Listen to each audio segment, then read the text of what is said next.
Good day, grade 12. Today I'm going to be speaking to you about short stories. We are going to begin with the elements of a short story, and then I'm going to tell you about love. And I'm going to do that by teaching two of the prescribed short stories to you. So first, elements of a short story. So there's a plot, setting, characters, characterization, themes, narrator, conflict, suitability of the title. I'm not flying, are you with me? Right. What is plot? What happens? Remember, I've taught this to you before. Freytag's triangle. So you've got your introduction, rising action, climax, falling action, and you've got your denouement, or your conclusion. What happens in the story, and that's your plot. This thing has, the plot, remember the plot has its own little triangular thing that's going and tells you like what happens. Setting, where and when. So this can be a time and a place. So it can be historically, it can be a time, or it can be a time of day, and it can be at a particular place. So setting, where and when, time and place. Time can be, like I've said, time of day or historically, right? Characters. Who are the people in the story? And what do they do that develops the plot? Remember? And then here we've got characterization. How do the actions of the characters? I already said that. I say a lot of stuff before I look at the PowerPoint, but it's cool. Themes, universal messages, things that you are able to relate to that comes out of the story. The narrator, short stories always have a narrator. And with Taal, it is generally first or third person. First, they are part of the story. Third person, they are observing and telling us the story, okay? Conflict, which is part of the plot, turning point. Okay, because the conflict will lead to the turning point, will lead to the climax, will lead to things changing, and then we find our falling action. Suitability of the title. Why have I mentioned with this an element? Why have I mentioned suitability of the title? Let me tell you that oftentimes when we see the title, then we are able to grasp a fleeting image of what the story is going to be about. And oftentimes, the title grabs you and makes you want to read the story. Now remember, I said that I'm going to teach you two short stories and it's about love. But before I teach you that, just keep that in your mind. When you answer a question, a literature question, this is a skill that is going to stand you in good stead regardless of which paper you're writing and which subject. Deconstructing a question, what does that mean? It means taking it apart. So now you've got a question, an exam question, and it says to you, friendship is a theme in this drama, discuss. Identify the instructional verb. What must you do? You must discuss. You must identify the content. So what must you discuss? I said friendship as a theme, that is your content. What is your limitation? In the drama, or in the short story, or in the text. So remember, we've got identifying our instructional verb, knowing our content that we must focus on, and understanding the limitation, where we must stop. So with paper 1, they'll say paragraph 1, that will be your limitation. Content, how much sleep do you need? Identify the instructional verb, list. Do you understand? I think it's very, very simple if you understand that that is what you need to do. So you take a highlighter with you into your exam venue and you do that. You deconstruct that question to make sure that you understand what is being asked. So you identify that, identify content, identify limitation. Now you understand the question, but do you know the answer? So this is what you do when you have to respond to that. Point, evidence, explanation. Okay? This one here, unfortunately, I made a mistake. It should say example and not evidence. Please forgive me. Response to question. Point. Yes, she's pretty. Evidence. She has a beautiful smile and a beautiful personality. Explanation. That causes people to love her. So, point, evidence, explanation. I'm going to refer to this quite often when I teach you the two short stories in the next 30 minutes. Right, the first one is The Last Breath. Do you remember what the story is about? So this story is about a man who is in love with a blind girl, and his father doesn't approve of the relationship. The title, The Last Breath. What does that refer to? Either you're going to die, or you are sticking. I will stick to that with my last breath. Okay? You're not turning back. So there are two meanings of that. So now the turning point depends on both the meanings of the last breath. So remember the plot, I said the turning point, that whole climax thing, it depends on both meanings. And I'm going to tell you why. Now, this year, I didn't say why it's effective. I want you to answer that once we've completed the presentation. So where does the story happen? The story, it's at a blind school, dormitory, where Eva lives. And where does it end? At a graveside, by his dad's graveside. And it ends in August. So the narrator's on his way back with oranges in the basket. So it starts at the blind school and it ends at the graveside. Okay? And that is the time and the place for the story. Now, plot. Oh, very interesting, eh? He's in love with Eva. Now, Eva's blind, right? Goes to blind school and all of that stuff. And he decides, I'm now going to introduce my dad to Eva. So if you remember the story, let me just show you. It's in this book. If you remember the story, then he's there and he says to his father, they're driving back in the car now. And he says to his father, like, he can see his dad's looking all stressed and stuff. And he's like, you just don't get it. You don't understand. You don't see Eva. Now remember, guys, she's blind. So this whole sight and seeing, that's actually a theme that we're going to get to later on. Okay? And he wants to marry her, and he says, as soon as he comes of age. Coming of age means turning 21. So there's the opening. Now they're in the car, and he wants to marry Eva, and he's in love with her, and he's not taking his dad to meet her. However, here we have now starting the rising action. Right? The conflict starts to come out. His father says, but she's blind. And he says, you just don't get it, eh? Like, you don't see Eva like I see Eva.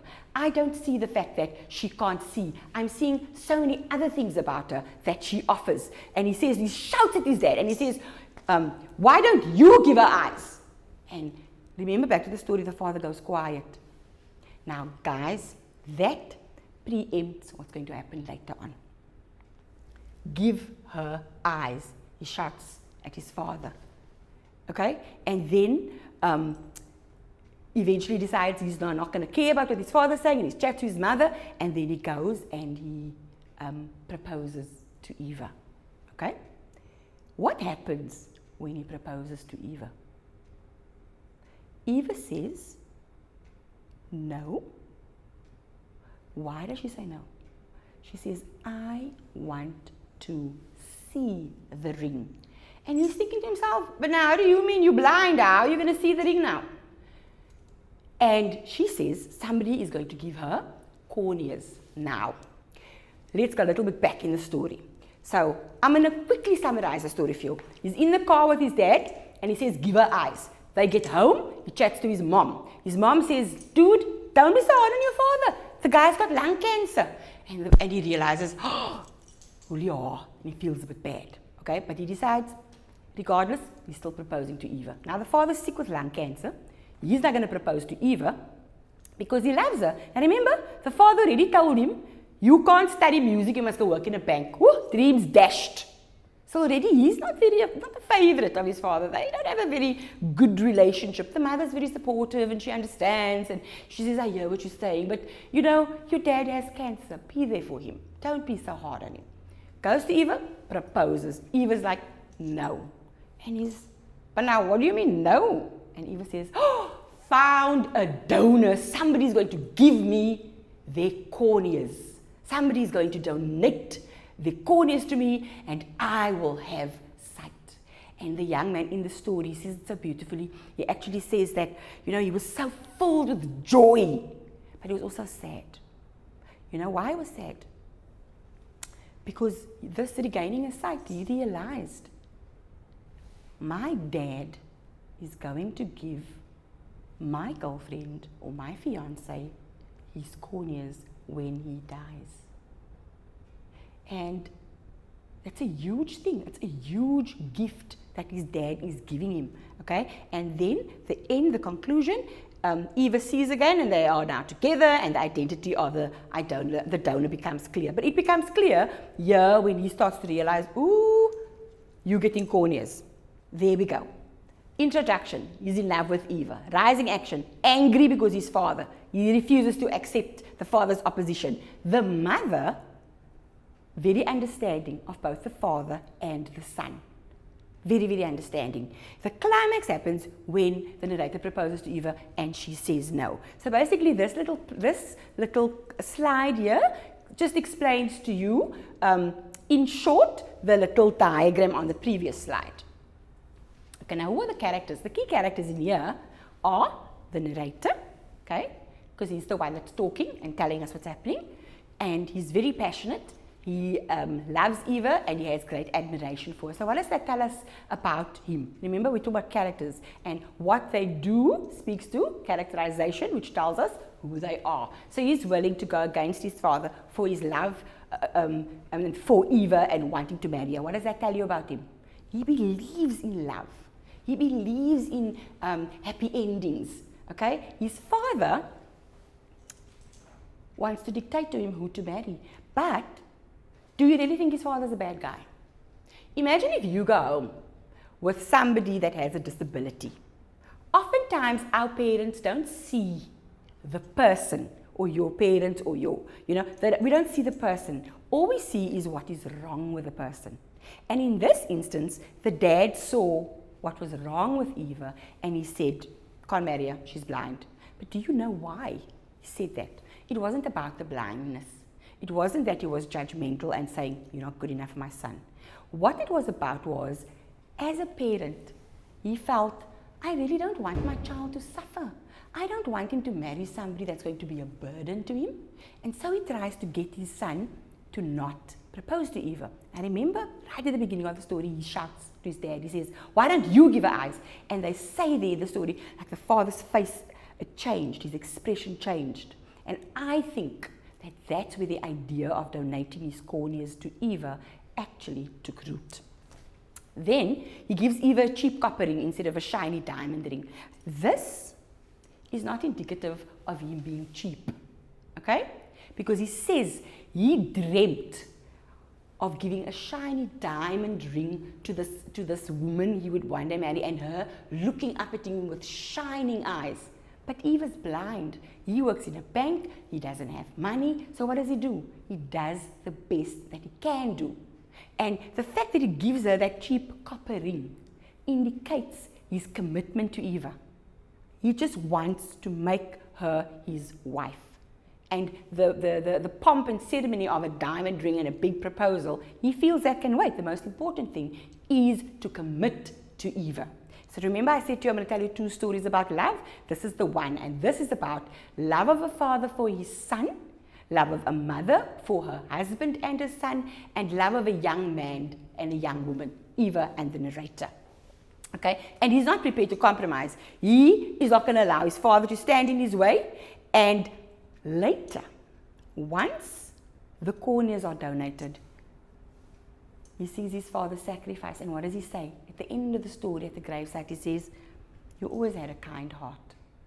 So, although him and his father didn't always agree, that doesn't mean that there was no love. There was a lot of love. Okay? Why do you think his father didn't tell him that he had cancer? I think it's because he didn't want his son to worry. The same reason that he said to his son, you can't marry Eva because she's blind. It had to do with that parental, that patriarchal desire to keep your child happy. His mother understood him a little bit better, and she actually told him, because she knew that if she doesn't tell her son about the cancer, then that rift between him and his father is going to be there forever, and it's going to be too late. So when he understands that, there is sort of change in the undertones of the relationship with his dad. And he says, you always had a kind heart. Because he now knows Dad has given Eva the ability to see. Okay, the father, he changes from an opposer, like I've said, to a donor. Okay, and here I said he's thinking of his son's welfare. Right, he donated his corneas to Eva for her to regain her eyesight. And he was like, I can see, you know. And before that, she's like, blind, cool. It's like white, you know, the white of the eyes. That's what Eva had. And now all of a sudden, this is what the man does. He gives his corneas now the last breath. Don't you think it is an amazing title in terms of what this man does with his last breath? Because remember, what does he do? Two things. He donates his corneas, and we've already established that he loves his son. And how do we feel here? This one. When he gives the eyesight thing. That tells you how much he loved his son. Because he gave his corneas to Eva. Why? So that he could guarantee, as far as possible, his son's happiness. There's that patriarchal, parental love coming through. And so that tells us about the dad. He wasn't a bad guy. He wanted the best for his son. But he's a man, so obviously, they don't have words. So here, actions speak way louder than words. Hallelujah. Characters. Mother. Mother's a peacemaker. How do we know she's a peacemaker? Because she goes like, she says, you know what, don't be so hard on your father, man. He's ill and he's got cancer. You know, like that motherly thing where like, yeah, but you know daddy's this. And then your mother's like, your father's just tired. All mothers are peacemakers. This mother, no different. And she loves her son and her husband equally. Guys, equally does not mean identically. She doesn't love them the same. She loves them equally, but differently. Do you understand? She loves her husband like a husband and a son like a son. But the love that she feels is equal, although unique, right? While she would prefer that her son now listen to the father. Why? To make the father must not happy before he dies. She says like, I support you marriage to Eva. I feel you. I hear what you're going through. But remember now where your father is coming from as well. So now, that's another mother. She's another peacemaker. Her husband's going to die of cancer, which means what? Her life partner's going to be gone. She's going to be alone. Her son is going to marry Eva. Now she's losing both her men in her life. And in spite of that, she's still a peacemaker. Doesn't that just speak to the mother's character brilliantly? I can't say that I would have been so nice and still have been like, okay, no, you can marry Eva if I know my husband's going to die. But the mother, better person than what I am, is a beautiful peacemaker. She says to her son, your dad has cancer, be kind. And she supports her son in terms of him wanting to marry Eva. Okay? And then there's Eva, the blind girl. Eva is described as an angel. What's an angel? Is she literal or figurative angel? She's a figurative angel. She just lights up this man's world. And that's why he's willing to go to the ends of the earth for her. Okay? And she's passionately loved by the narrator. She regains eyesight, she receives corneas. We don't know too much else about Eva. There's Eva, blind, can't see. She lives at a dormitory, she can't see. Okay, themes, very important. Remember, universal messages. So now, literal seeing with our eyes, and then seeing Eva. The narrator sees Eva, he sees the inside. At some point, Eva says to him, why are you sad? And he says, how do you know I'm sad? You can't see. And she says, I feel it. So that's the other figurative meaning of seeing. Okay, so there's the sight with the eyes and how Eva is able to pick up on things through her spirit, through feeling what is happening. And then she says, I see you sad. She doesn't really see it, you know. So, and then also, this misunderstanding, like his dad. He doesn't understand what his dad's motive is. But we now know that his dad just wanted him to be happy. And that is why the dad went on the way he did. He wanted his son to be happy and not to be burdened with a blind person. So the motivation and the motives were misunderstood. Okay? And the narrator, he doesn't understand why until it's almost too late. But remember now, peacemaker, the mother, she saves the day, so he kind of knows what's happening. Generation gap. Different views. The father and the son, they don't agree on things. Like one of the biggest things there is, he wanted to study music. His father said, husband, no, you go work in a bank. How many of us have done that? Oh, I want to be an artist. And then your mother says, no, you will register for a degree. Same thing, generation gap. They just don't get it. Okay? And then he realizes that his father actually did care about his future happiness. So there are about 3 themes that go throughout the story, which I've covered, I think, ad nauseum and in depth. Now remember I said stories about love. This one, Transforming Moments, is about a girl who learns to love herself in spite of herself. How does she do that? So it's in the Eastern Cape, 1970s, boarding school where this girl lives, and then she goes to Tsolo, which is like a homeland in Transkei, and this is now where she meets the praise singer, the Imbongi. Beautiful. Okay, so plot. She's well liked by the teachers, she's very bright, okay? And then, but she has a very poor self-image. She calls herself Miss Ugly Top of the Class. So she doesn't like a nose, she doesn't like an eye, she doesn't like her hair. She says her hair is as dry as grass. And then, that's how much she dislikes herself, okay? Then she, eventually, the climax of the story, she now gets invited to go and see this praise singer, okay? And she realizes what her vocation is, and she writes her first poem and learns to love herself. So that's the plot. This is Freytag's triangle for this one. The narrator, she's very intelligent, okay? But she doesn't have self-confidence. So later on, she learns to love herself, okay?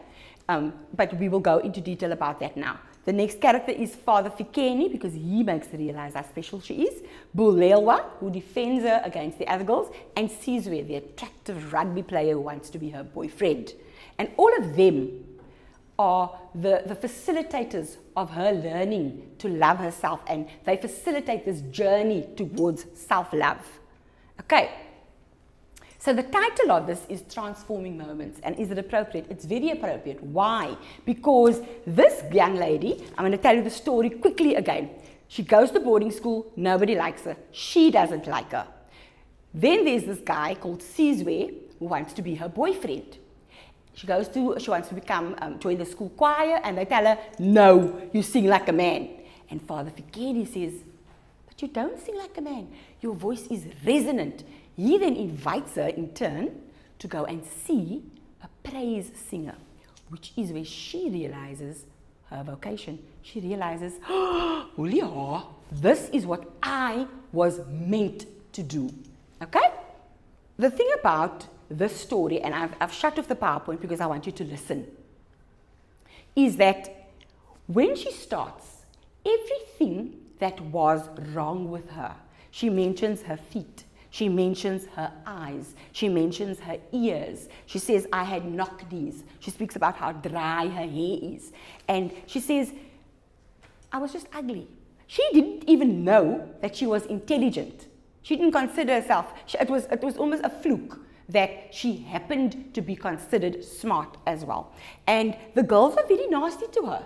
But as she journeys and she goes to this, to Tsolo, and she hears Imbongi, when she comes back, she writes her first poem. And she says, she felt as if she birthed that poem. So as a mother gives birth to a child, she has given birth to her first poem. Can you imagine the greatness? Because remember, before this, her own creativity hadn't really been unlocked until that point. Okay? So when she sees that Imbongi and she hears him, all of the things that she hated about herself, and she actually feels, my eyes, my ears, my nose, my mouth, my feet, and she says, those very things are exactly what is needed for her to be a praise singer. Can you imagine going from, she says in the drama, she says in the short story, she says, I hated myself at the beginning, and towards the end, at the end of the story, she says, finally, I am exactly who I'm supposed to be. Can you imagine that nothing has changed? She doesn't look differently. She doesn't sing differently. Nothing's changed but her perception of self. So once she's found her purpose, that allows her to love herself. In the beginning of the story, they say, why does Sizwe like this girl? She doesn't even try to look good. And that tells us that that perception that she had of herself as ugly was exactly that. It was a perception. She didn't try to look pretty. She said, oh, I just left my hair because it's dry as grass. I just didn't even bother. She didn't even try. Why? Because she'd already decided, not going to make it. I'm not pretty, not by your normal standards. The other girls say, why does Sizwe want to go out with her? She doesn't even try to look good. That means she may not have been ugly, but her perception, because she didn't fit in anywhere, led her to believe that she was ugly. She goes and she wants to become a choir member because Bulelwa, her friend, she says she wished that she could record Bulelwa singing because it's like it soothes her soul. And she goes and she also wants to be part of the choir. And the choir master says, no, you must go sing with the men, go sing with the boys, your voice is not good enough. And then Father Fikeni says to her, you know what, your voice, my girl, is resonant. And she loves that word and she feels that word. And when she goes and she hears Imbongi and she hears the praise poet, she understands what that word resonant, because when he does that, it resonates with her. And she realized, I have found my calling. Everything that I thought was wrong with me is in fact perfect for what I was meant to do. And that speaks to how, when you find your purpose, as she has, our attitudes change. So externally, nothing changed. Internally, she went from Miss Ugly, top of the class, to a celebrated praise poet in her own mind. Because she says, that is what I was born to do. She was born to be a praise poet. In conclusion, I just want to say, these two stories, the reason I chose them so closely together is because they both speak of love. And I want you to read them as such. Remember, in the first one that we covered, the last breath, with his last breath, the father gave sight to Eva. He showed his love for his son. Eva showed her love of the poet, of the speaker. She was willing to marry him without being able to see, and when she discovered that she'd have sight, she said, no, wait, let's do this when I can see. Speaks to the love that Eva had for him. He's the love that the mother had for the father, the love that the father had for the son. And in Transforming Moments, which is the second story we've dealt with, the love is more about loving oneself and accepting oneself, accepting that our differences are what make us special. And that if we discover our purpose, if we are as blessed as this young lady in the story to discover our purpose, then we are set. And we will discover that we are exactly how we need to be, where we need to be, and who we need to be. Grade 12, thank you so much for listening. You can go through the little PowerPoints, which will be uploaded, and you will find all the information there that you need. Thank you so much for watching, and thank you for joining me. Good day.